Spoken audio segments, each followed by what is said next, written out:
Augusto José Ramón Pinochet Ugarte, lahir pada 25 November 1915, adalah seorang jenderal sekaligus politikus dan diktator asal Chili yang berkuasa di tahun 1973 hingga 1990. Ia juga menjadi panglima tertinggi Angkatan Darat Chili sampai tahun 1998. Ia juga bertindak sebagai presiden pemerintahan Junta Chili antara tahun 1973 sampai 1981. Puncaknya pada 11 September, kelompok militer Chili yang dipimpin Augusto Pinochet mengudeta pemerintahan Allende. Pinochet menggalang kekuatan besar dengan dukungan penuh dari Amerika Serikat. Serangan itu membuat Allende takluk. Ia ditemukan tewas dalam posisi memegang senapan seperti seolah ia sedang bunuh diri. Pinochet langsung mengambil alih kekuasaan, kemudian menghabisi seluruh para pendukung Allende. Sekitar 5.000 orang dikumpulkan di Stadion Santiago untuk diinterogasi. Banyak dari mereka yang langsung dieksekusi. Kelompok pendukung Pinochet di militer merencanakan pemerintahan bergilir. Kursi presiden akan diduduki oleh para panglima dari 4 cabang militer secara bergantian. Namun Pinochet juga punya strategi lain. Ia mengonsolidasikan kekuatannya untuk mempertahankan kepemimpinan tunggal. Pada 27 Juni 1974, ia mengklaim bahwa dirinya sebagai pimpinan negara tertinggi dan sebagai presiden pada saat itu. Langkah tersebut ditentang beberapa pihak di militer, tapi Pinochet bergerak lebih cepat dengan mengorganisasi upaya meratifikasi konstitusi yang baru. Pada 11 September 1980, ia berhasil mengubah konstitusi lama yang telah berlaku sejak 1925. Konstitusi baru ini dirancang oleh Jaime Guzman, teman dekat Pinochet. Guzman mendirikan Independent Democratic Union yang mendukung penuh Pinochet. Penjara adalah tempat yang identik dengan kekerasan dan kejahatan dan selalu menyisakan kisah-kisah pilu setelahnya. Berada di penjara bukan hal yang mudah. Mereka kehilangan kebebasan, keluarga, individualitas, pekerjaan dalam hidup mereka. Saya hanya bisa berasumsi bahwa itu keputusan yang sulit diterima ketika suatu alasan menyebabkan Anda masuk ke dalam penjara. Mungkin tidak semua orang yang ada di dalam penjara diklaim sebagai orang-orang yang melakukan kejahatan. Mungkin di antara mereka ada orang-orang yang tertindas, terfitnah atau dijerumuskan ke dalam sel tahanan. Tentu di antara mereka ada yang sedang memperjuangkan apa yang mereka putuskan. Meskipun ia berada di jalan benar maupun di jalan yang salah, namun tetap saja terletak pada satu titik yang sama, yaitu kebebasan. Lantas seberapa besar kekuatan mereka untuk berjuang kembali mendapatkan hak kebebasan? Apakah masih ada harapan kebebasan untuk mereka? Seperti kebebasan hidup yang dimiliki oleh orang-orang di luar sana. Ataukah kebebasan sudah tidak ada lagi untuk mereka?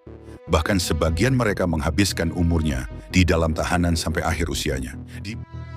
Di masa lalu, Chili memiliki penjara politik yang digunakan secara brutal di bawah kediktatoran Pinochet.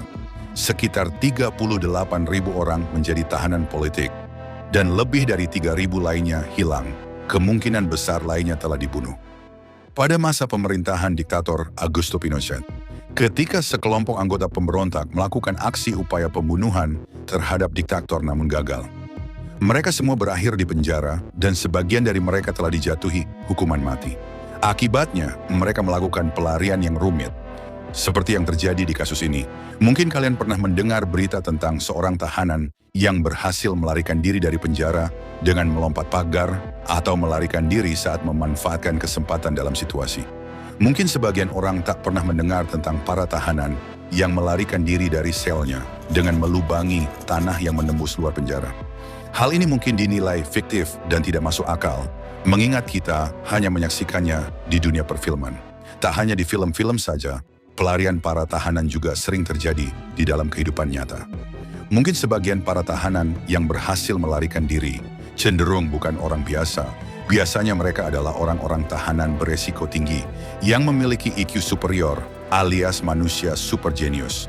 Namun hal ini pernah terjadi di negara Chili. Pada tahun 1990, 49 tahanan berhasil melakukan pelarian besar-besaran. 49 tahanan di akhir masa rezim kediktatoran Augusto Pinochet pada hari-hari terakhir di masa jabatannya. 49 tahanan politik berhasil melarikan diri dari penjara. Para tahanan kabur melalui terowongan bawah tanah. yang panjangnya 80 meter. Dimulai saat ketika 3 tahanan politik itu merencanakan pelarian tersebut. Ketiga kawanan itu berjalan sambil mengelilingi halaman penjara. Salah satu temanya mencoba menjelaskan rencana pelarian mereka. Mereka mengelilingi halaman penjara untuk mengukur seberapa jauh jarak untuk keluar. Kawanan itu berencana untuk menggali terowongan hingga sampai di bagian luar penjara yang sejauh 70 meter. Para tahanan bekerja sama satu sama lain. Menggunakan alat-alat sederhana seperti sendok dan obeng, mereka merancang strategi secara berkelompok. Mulai melakukan aksinya dengan menggergaji dinding yang akan dijadikan pintu keluar masuk terowongan. Kemudian untuk menutup lubang galiannya, mereka membuat penutup dinding agar para sipir tidak menaruh kecurigaan. Galian demi galian mereka lakukan untuk membuang tanah yang digali. Mereka harus mengeluarkan tanah-tanah dari galian sebanyak 70 ton. Mereka berpikir bahwa membuang tanah di atap plafon akan lebih aman dan tidak terdeteksi oleh para penjaga. Akhirnya mereka melubangi plafon untuk menyimpan tanah galian. Kemudian untuk menutup lubang plafon tersebut, mereka membuat bubur kertas yang diadonani dengan terigu dan telur. Lalu bekas-bekas galian itu mereka tutup dengan poster. Dan otomatis mereka harus mengeluarkan tanah-tanah galian yang sebanyak 70 ton. Hari demi hari tanah dari penggalian mereka kumpulkan dalam kantong-kantong. Lalu sebar ke tiap plafon di atap kamar-kamar sel tahanan lain. Untuk menutupi kecurigaan, mereka selalu menutupi plafon tersebut dengan rapi. Dimulai dari menutupinya dengan poster. Mereka melakukannya setiap hari secara bergantian dan terus-menerus. Namun di tengah pekerjaan, mereka kekurangan tenaga untuk mengerjakan. Karena mereka berpikir bahwa pekerjaan ini terlalu berat dan akan memakan waktu yang lama. Akhirnya mereka memutuskan untuk merekrut anggota tahanan lain untuk bergabung dalam pekerjaan pelarian tersebut.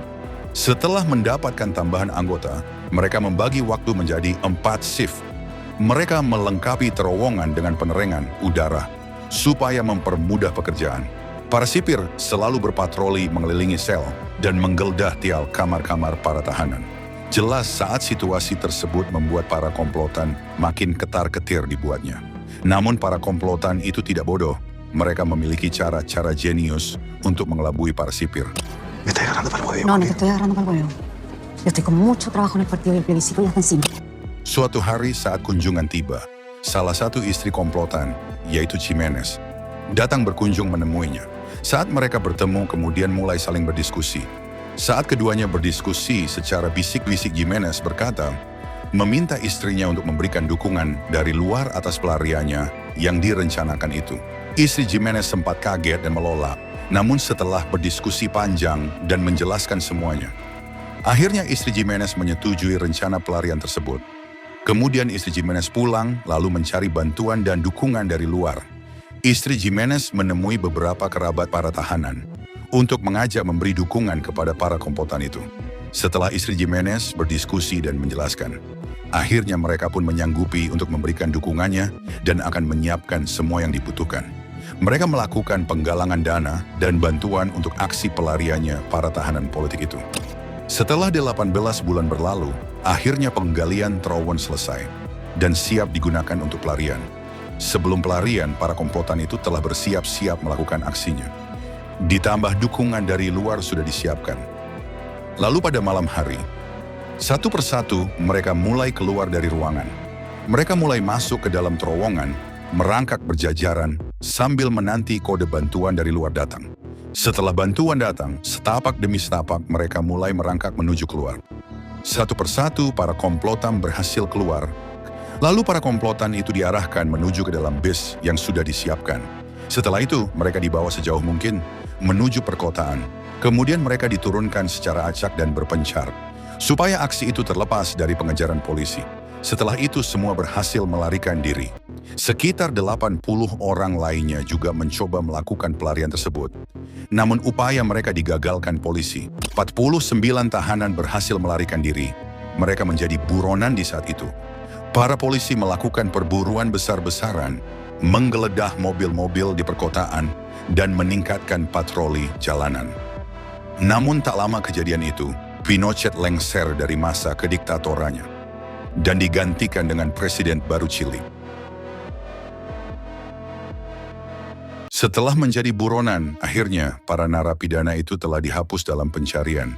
Mereka diampuni oleh Presiden Chili yang baru pada 16 Oktober 1998. Polisi London menangkap Jenderal Augusto Pinochet. Mereka bertindak berdasarkan surat perintah Spanyol yang mendakwa mantan diktator tersebut atas kejahatan hak asasi manusia yang dilakukan di Chili selama pemerintahannya. Dan kemudian pada tahun 2006, Pinochet meninggal dunia.